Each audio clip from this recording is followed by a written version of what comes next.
Mairehau in Christchurch, a suburb built mostly in the 60s and 70s and popular with families.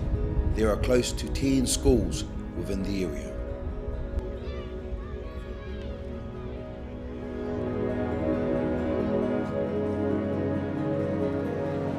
So when CAYAD coordinator Mike Moss spotted another application for a liquor store that would sit right in the heart of the school district, he knew it was worth a fight.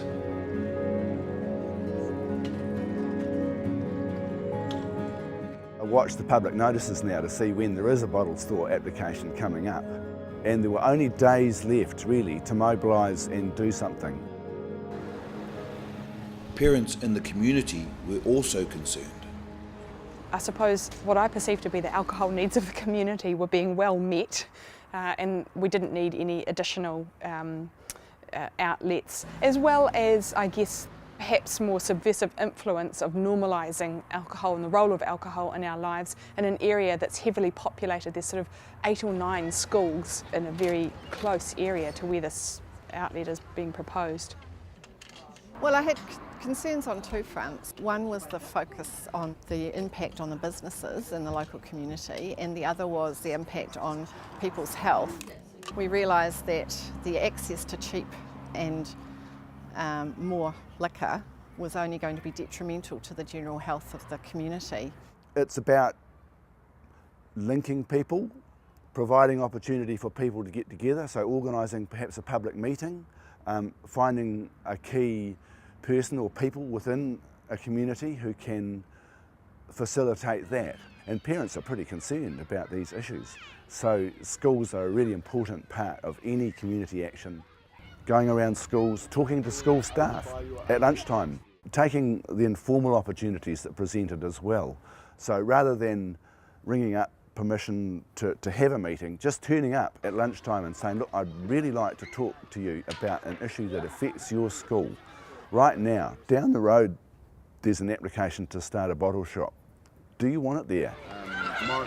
Just down the road from High School. Or are you interested in being heard and objecting to that happening? Is it going to be good for your pupils, or is it something you'd rather see shelved?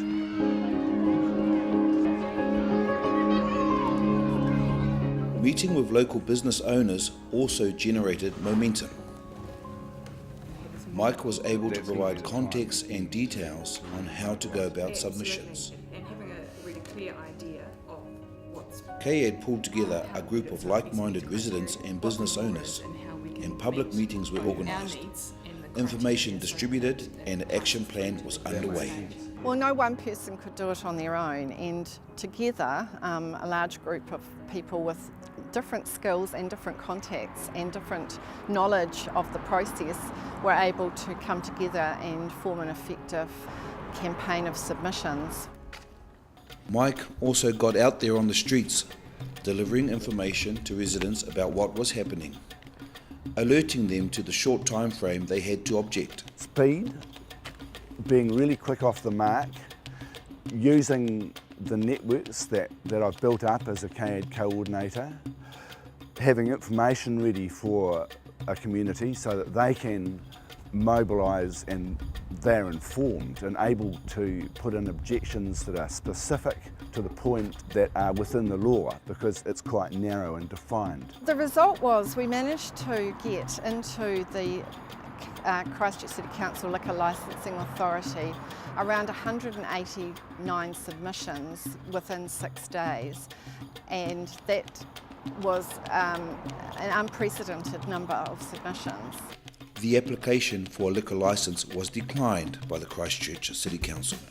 A victory for the community. I think one of the key things has been the rapid mobilisation of communities.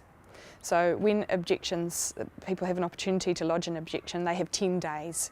So what CAYAD has the ability to do with their networks and the people that they know, whether it be MPs or local schools, with the networks that they've got, I think one of the crucial things is that they're really quickly able to spread the message and equip people to object if that's what they'd like to do. So I think it's that rapid momentum, that mobilisation that is really crucial. What's CAYAD's role? I think it's in the name. It's community action, youth and drugs, and really the role is is the community action one. So it's really pure community action, where we have an agenda, reducing the harm to young people, but we inform and mobilise community to act in their own interest, to have a voice, to have a really clear voice and be heard on the issues.